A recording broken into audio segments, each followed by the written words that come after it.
Salut et bienvenue sur Infomaniac. Donc là je vais attaquer une petite série de tutos concernant les matériaux en temps réel. Parce que évidemment si vous avez déjà essayé de jouer un peu avec, vous remarquerez que quand vous faites des matériaux pour le rendu, donc avec les textures procédurales, les effets de miroir et de transparence, ça fonctionne pas dans le temps réel, simplement parce que les effets sont totalement différents, il faut utiliser des shaders. Dans le rendu, toute l'image et surtout les textures procédurales qui ne fonctionnent pas d'ailleurs dans le temps réel sont calculées par le processeur et en temps réel censées être calculées par le GPU, donc la carte graphique. Donc je vais vous montrer donc là avec ce tuto qui sera plus apparenté à une découverte on va dire des matériaux temps réel, comment donc faire ce mur ensanglanté on va dire en temps réel. Donc rien de bien compliqué, on a trois textures, une texture de couleur avant tout, une texture bump map, donc normal map, pour simuler le relief, que voici, qui sera interactif finalement avec la position des lumières, et qui existe d'ailleurs grâce au spécular de la lumière. Sans spécular on n'a pas cet effet de relief. Et puis on va rajouter tout simplement des taches de sang sur ce mur et faire en sorte que le sang réagisse plus intensément à la lumière que le mur en lui-même, tout simplement. Et tout ça donc dans le display, donc bien c'est du temps réel. Si je lance, imaginons le jeu, on voit très bien, j'ai animé la lampe pour mieux voir, que tout fonctionne très bien en temps réel. Donc voilà, donc avant tout on va créer un plan, donc je vais faire un nouveau projet, je vais me mettre en vue de face, j'importe un plan, add to view, voilà, qui sera mon mur tout simplement. Mettre ma lampe en face de mon mur, sinon on risque pas d'être éclairé. Voilà. Alors, je vais aller tirer une nouvelle fenêtre et charger le module Image Editor pour éditer les images. Parce qu'évidemment on aura que 3 textures, donc 3 images. Alors, je vais donc charger mes images, ouvrir une première image, qui sera tout simplement la photo, on va dire, de mon mur, donc la couleur, que voici. Dans la vue 3D, je passe en mode Edit, U, Unwrap, pour faire la projection des coordonnées UV. Je passe en mode texturé ici pour pouvoir voir ce que je fais en direct. Avant tout, ici dans les coordonnées UV, je vais faire une rotation de 90 degrés. Voilà, on va voir ce que je voudrais que soit comme ça tout simplement. Donc ici j'ai les images. Si je vais ici dans les données relatives au maillage, Object Data, j'ai ici UV Texture et je vois qu'il y a UV Text qui a été créé. UV Text c'est uniquement en fait la position on va dire de mes points ici, de mon dépliage UV. Je vais vous montrer ça juste après. Je vais charger une nouvelle image, donc je vais ici appuyer sur la croix pour supprimer. En réalité je ne supprime pas l'image, elle est toujours ici, j'ai juste mise de côté. Et donc aller chercher une autre image qui simulera le relief de ces briques. Donc une image, on voit bien que avec des couleurs assez caractéristiques, en fait, qui sont simplement les couleurs caractéristiques du traitement normal mapping. Donc, grâce à ces couleurs, le normal mapping se simulera beaucoup mieux, donc l'effet de relief sera mieux simulé. Donc, je vous expliquerai lors de prochains tutos comment créer vous-même ce type d'image à partir d'un objet modélisé ou tout simplement à partir d'une photo. Donc voilà, je vais revenir sur ma couleur ici, donc comme on voit bien je l'avais pas supprimé, je vais l'appeler couleur, hein, pourquoi pas. Bon, ça colle, on va pas aller plus loin. Et l'image du normal mapping, je vais l'appeler bump, pour bump map, ou normal, pourquoi pas. On s'y retrouvera mieux. Et je vous parlais tout à l'heure des coordonnées UV. Alors pourquoi je vous parlais de ça? Parce qu'on remarque que si je vais dans couleur ici, et que je fais un scaling donc sur ma sélection en appuyant sur S, il va évidemment me dupliquer cette image à l'intérieur plusieurs fois. Et j'ai changé comme ça les coordonnées de dépliage. Et si je reviens sur normal, il partage les mêmes coordonnées de dépliage. C'est pour l'instant j'ai qu'une seule coordonnée, enfin qu'un seul groupe de coordonnées on va dire, c'est UVText. Pour ces deux images ça tombe bien, parce que je veux qu'ils soient absolument bien superposés, donc qu'ils aient les mêmes coordonnées de dépliage. Et pour la prochaine image donc, que je vais charger tout de suite, donc la tache de sang, open image, hop. qui est ici. Comme on voit, je vais vouloir forcément des coordonnées différentes, parce que je ne veux pas que ce soit dupliqué comme ça. Je voudrais juste une seule fois l'image sur mon mur. Le problème c'est que si je retaille comme ça, pour les autres images, ça aurait été encore modifié puisqu'ils partagent les mêmes coordonnées. C'est pour ça que je vais créer des nouvelles coordonnées. Donc je vais revenir tout simplement à ma couleur de base, donc l'image couleur. Voilà. Pour faire mon mur comme je le sens. Très bien.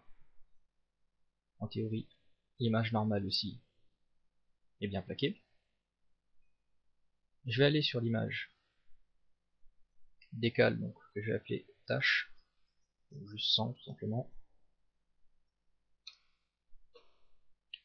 Et créer donc ici dans les menus relatifs au maillage ou les textures, de nouvelles coordonnées UV. Pour le 100.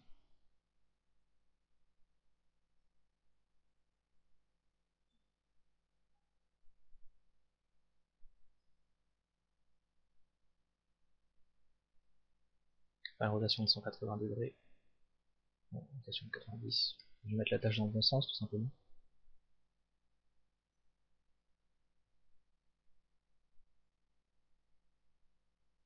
Donc voilà, pourquoi pas, comme ça. Si je reviens d'un normal, on a l'impression que j'ai rien fait le fait d'avoir mis de nouvelles coordonnées, puisque tout est encore partagé. Et c'est plus tard dans les matériaux où chacun aura ses propres coordonnées. D'ailleurs, on va y passer aux matériaux. Juste pour montrer que les anciennes coordonnées ont bien été enregistrées quand même, je reviens en Image Editor. Pour voir les anciennes coordonnées, il suffit de cliquer donc sur UV Text. Donc on voit bien que les anciennes coordonnées ont bien été enregistrées. Et l'autre coordonnée. Voilà. Donc, on va passer aux matériaux. Donc là, je passe en mode objet tout simplement. Les matériaux. On crée un nouveau. On passe directement dans les textures. A savoir que dans le temps réel, tout ce qui va être, d'ailleurs on peut le voir ici, là je suis en mode Blender Render, donc je vais passer en mode jeu, pour bien voir ça. On verra que Mirror et tout ça va disparaître. Effectivement, Mirror a disparu, des propriétés physiques se sont ajoutées. On verra ça bien plus tard. Mais il me reste quand même la transparence, en Z Transparency, qui existe toujours, qui n'est pas encore visible dans la vue temps réel. Vous allez vite comprendre pourquoi, c'est parce que je suis pas encore en mode GLSL. Et le Ray Trace. Alors le Ray Trace, jusqu'ici je sais toujours pas pourquoi le Ray Trace existe dans le mode Blender Game, puisque le Ray Trace utilise la technique de lancer de rayons, qui n'est pas disponible en temps réel. Donc, je ne sais pas pour l'instant pourquoi le Ray Trace est ici. Mais on retrouvera donc dans les textures par contre exactement les mêmes propriétés que si je suis en mode Blender Render. A savoir que tout n'est pas utilisable en temps réel. Donc dans les textures, je vais faire une nouvelle texture. Exemple, la texture procédurale Cloud, et toutes les autres textures procédurales ne sont pas utilisables en temps réel, puisqu'ils sont calculés par le processeur. Donc je vais charger une image. On ne peut utiliser que des images en temps réel.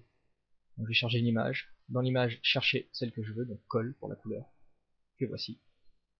Dans le mapping, je vais renseigner les coordonnées UV, UVText. Voilà. Et je vais passer tout de suite, donc en mode GLSL, pour que toutes mes modifications dans les matériaux soient visibles en temps réel. Donc soit j'appuie sur N, Display, Multitexture, je passe en GLSL. Sinon je vais dans les propriétés de rendu, si on est bien passé en mode Blender Game évidemment, sinon ça s'affiche pas. Et je coche tout simplement GLSL. Voici.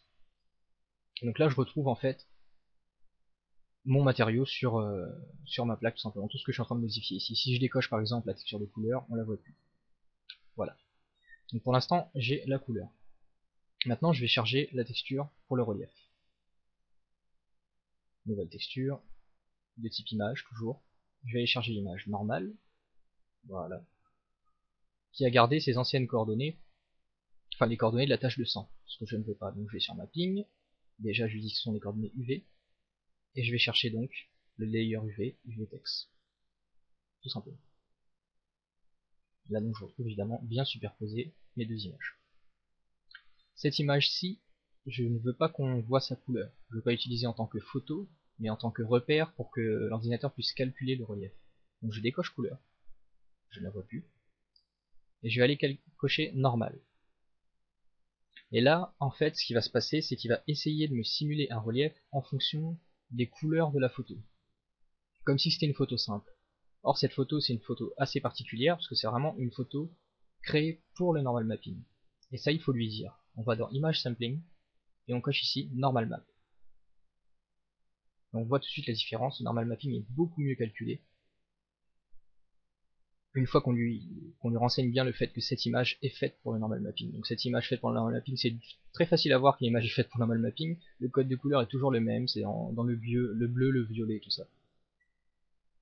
Donc voilà, et maintenant avec le facteur normal, je peux régler l'intensité de ce normal mapping.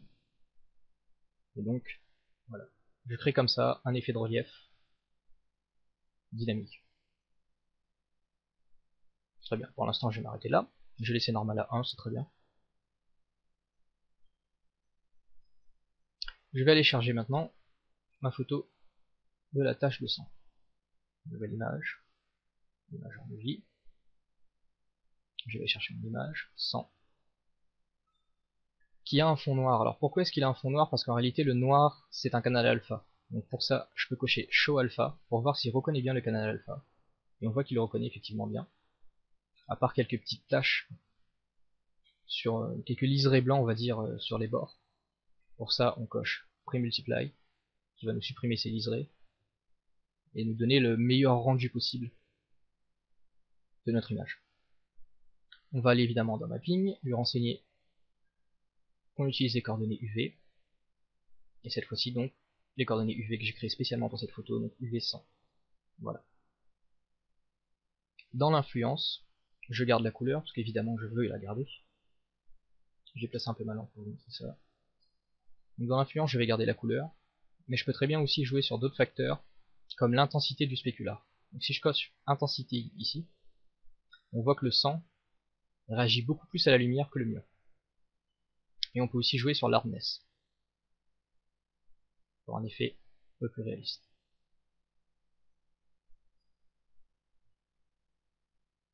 Tout simplement.